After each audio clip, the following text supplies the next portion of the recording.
Bienvenidos a la noticia de la semana, gracias por acompañarnos, realmente un placer poder reflexionar sobre los temas que dejan estos últimos días y poder acercárselos a ustedes a través de este espacio por la pantalla de Litus TV. En primer término les vamos a contar que se va a construir en Santa Fe el primer planetario digital. Afortunadamente la noticia se confirmó y ya se realizó la primera licitación pública para la readecuación de las instalaciones del edificio del Centro de Observadores del Espacio, lo que conocemos como CODE, ubicado en plena costanera santafesina. El objetivo es, además, que sea un lugar de atracción turística para toda la región.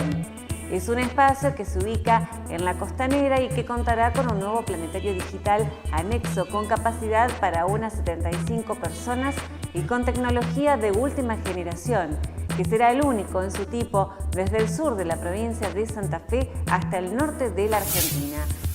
Y es increíble porque todas las semanas hablamos de algo que sucede dentro del ámbito de las fuerzas policiales. Y en este caso tenemos que contarles sobre una nueva detención. Se hicieron allanamientos en Santo Tomé y en Rafaela y se detuvo al jefe de la Unidad Regional Quinta de la Policía de la provincia. La detención estuvo a cargo de personal de asuntos internos. Se lo investiga por el delito de cohecho y, si bien surge de la investigación por irregularidades en horas OSPE, se trataría de nuevos hechos o diferentes a aquellos, siempre en su rol como jefe de la Unidad Regional 1 del Departamento de la Capital. En tanto, legisladores del Partido Justicialista esta semana pidieron la presencia del ministro de Seguridad, Maximiliano Puyaro, para dar explicaciones sobre las causas que involucran a la policía y la situación actual de la misma. Y a la mitad de semana, concretamente el día miércoles, el presidente de la Nación, Mauricio Macri, estuvo en Santa Fe y visitó la recientemente inaugurada Escuela de Trabajo en el oeste santafesino. La construcción demandó una inversión de casi 27 millones de pesos que se financió con fondos municipales a través del Fondo de Asistencia Educativa. El Gobierno Nacional, por su parte, proveyó todo el equipamiento interior que incluye una impresora 3D, entre otros materiales de primera calidad. Macri visitó las escuelas de trabajo, hizo una reunión con el intendente de la ciudad, José Corral, en su presencia y en su paso, apoyando a los candidatos de Cambiemos ante las próximas elecciones. Y hablando de candidatos, ya debatieron los concejales, ahora será el turno de los diputados este próximo domingo. Diputados que compiten en estas próximas elecciones del 22 de octubre para un cargo en el Congreso Nacional. Los ganadores de las PASO firmaron este martes el compromiso para participar del intercambio que contará con la presencia de Agustín Rossi por el Frente Justicialista, Albor Cantar por Cambiemos, Luis Contigiani por el Frente Progresista, Jorge Boazo por UNITE y Diego Giuliano por Uno Proyecto Santafesino. Según el orden sorteado, los participantes tendrán primero la posibilidad de presentarse y luego exponer e intercambiar posiciones sobre 4 ejes temáticos: coparticipación, cuentas y obras públicas, seguridad ciudadana, salud, educación y desarrollo social, economía, empleo y producción. Y tenemos una efeméride muy importante esta semana, es el Día de la Diversidad Cultural que pasó este 12 de octubre. Al no ser feriado, por allí pasa desapercibido, pero lo importante es reflexionar sobre esta temática y saber que se denomina así Día de la Diversidad Cultural desde el año 2010. En este sentido, cada 12 de octubre se conmemora el Día de la Diversidad Cultural, al igual que en todos los países hispanoamericanos, en recuerdo al momento histórico en que personas de Europa Occidental arribaron por primera vez al continente americano. Es un día de reflexión histórica y diálogo intercultural. Esto implica dejar atrás la conmemoración de la conquista de América y el proceso que solo valoró la cultura europea para dar paso al análisis y a la valoración de la inmensa variedad de culturas que los pueblos indígenas y afrodescendientes han aportado y aportan a la construcción de nuestra identidad. Por eso, en esta noticia de la semana vamos a reflexionar sobre el tema y recibimos a nuestra invitada de hoy.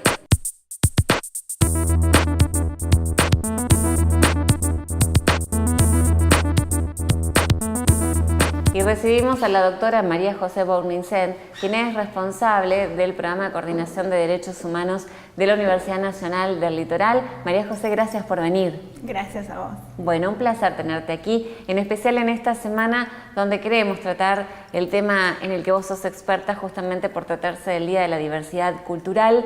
Hemos aprendido muchísimo, seguramente algunas cosas quedan pendientes, pero bueno, ¿qué balance haces vos justamente de esta fecha tan importante? Bueno, la Argentina se redefine como un país pluricultural a partir de la reforma en el año 94, la reforma de su Constitución Nacional, donde incorpora los derechos colectivos de los pueblos indígenas.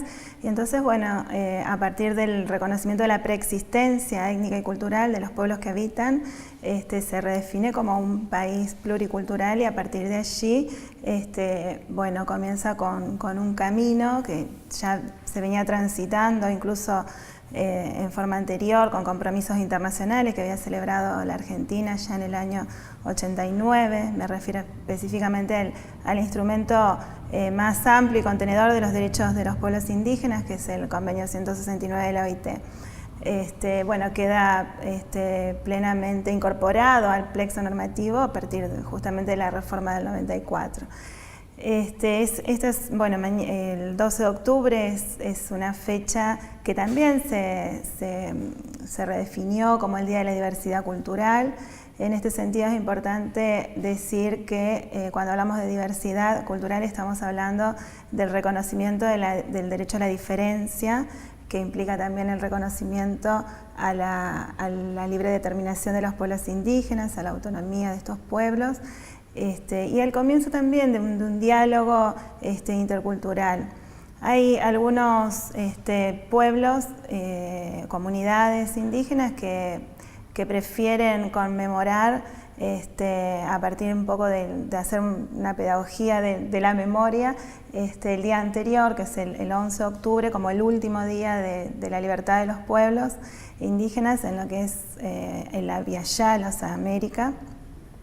Y entonces eligen esa postura, ese posicionamiento político de bueno, hacer un poco de memoria de lo que pasó y otros pueblos que eligen conmemorar o festejar el Día de la Diversidad Cultural en este sentido de diálogo intercultural, diálogo entre culturas. Y bueno, y ahí hay diferentes posicionamientos. En ese sentido, la ciudadanía tiene mayor o menor conocimiento de las comunidades aborígenes, porque quizás ahora el detonante del caso Santiago Maldonado puso por allí en conocimiento de la gente sobre la comunidad mapuche, por ejemplo, y empiezan los cuestionamientos, si son argentinos, si son chilenos, algo en lo que nosotros no estamos, por lo menos no, yo en lo personal no me siento muy informada, y me gustaría que me cuentes un poco más. Sí, hay mucho desconocimiento por parte de la sociedad en general, que bueno, que viene de la mano también de los procesos de invisibilización, se puede decir, en que han quedado inmersos los pueblos indígenas por muchos años, a partir bueno, de la historia que todos conocemos, y también en la construcción del Estado argentino, que se eligió por ahí priorizar una cultura, invisibilizando otras. Y bueno, entonces todos también nos hemos formado en procesos de educación donde los pueblos indígenas quedaron relegados a un plano de la historia, donde aún hoy se enseña que los pueblos indígenas pertenecientes a tal y tal etnia habitaban tal territorio, cazaban, pescaban, vivían. Aún hoy se enseña en términos de un pasado y no de un presente y no de, como decíamos hoy, un diálogo intercultural. Los pueblos indígenas han continuado sus luchas por las reivindicaciones de sus derechos colectivos, son derechos reconocidos, o sea, hay mucho desconocimiento en este sentido en cuál es el plexo normativo, el corpus normativo, cuáles son las leyes por las cuales se les han reconocido derechos diferenciados, ¿no es cierto? En este sentido, integrando lo que es el concepto de igualdad. Cuando hablamos del derecho a la igualdad, cuando ese diálogo, esa relación se da entre diferentes culturas, ese derecho a la igualdad está integrado también por el derecho a la diferencia, ¿no? Y el principio de igualdad está contenido específicamente en los derechos colectivos de los pueblos indígenas, a partir del cual pueden generar y trabajar su identidad. Y desde la Universidad Nacional del Litoral se está trabajando justamente en el programa que llevas adelante, y en base a qué objetivos y fundamentalmente con qué premisas. Sí, desde el programa de Derechos Humanos de la Universidad Nacional del Litoral, con sede en la Facultad de Ciencias Jurídicas y Sociales, venimos trabajando ya hace unos cuantos años, se podría decir que unos 8 o 9 años. Comenzamos dentro de lo que es el acceso a la justicia y construcción de ciudadanía, entendida en este doble sentido, ¿no? De ciudadanía como los derechos individuales que tiene cualquier ciudadano porque habitan el territorio y pertenecen al Estado argentino, pero también como pueblos indígenas tienen como se podría decir una ciudadanía diferenciada en el sentido de estos derechos colectivos especiales que hacen a la libre determinación. Entonces nosotros empezamos a trabajar primero en la difusión, en la promoción y difusión de estos derechos colectivos que son concebidos como derechos humanos de los pueblos indígenas, y empezamos con un camino, con las comunidades indígenas, con la organización de la provincia de Santa Fe también, un trabajo conjunto con las comunidades, algo que siempre nos han reclamado, es que, que desde el Estado o desde la academia también siempre se ha hecho un abordaje más desde un punto de vista, una mirada paternalista, o de trabajar para los pueblos indígenas, para las comunidades, y entonces siempre el reclamo inicial fue trabajen con las comunidades, o sea, a la par. O sea, y bueno, esta siempre fue la mirada y el camino que nos fue guiando. Trabajamos también con casos específicos donde estaban en juego por ahí los derechos territoriales de las comunidades indígenas, precisamente en el marco de lo que es la mesa de adjudicación de tierras de la provincia, que hay ahí un programa para trabajar.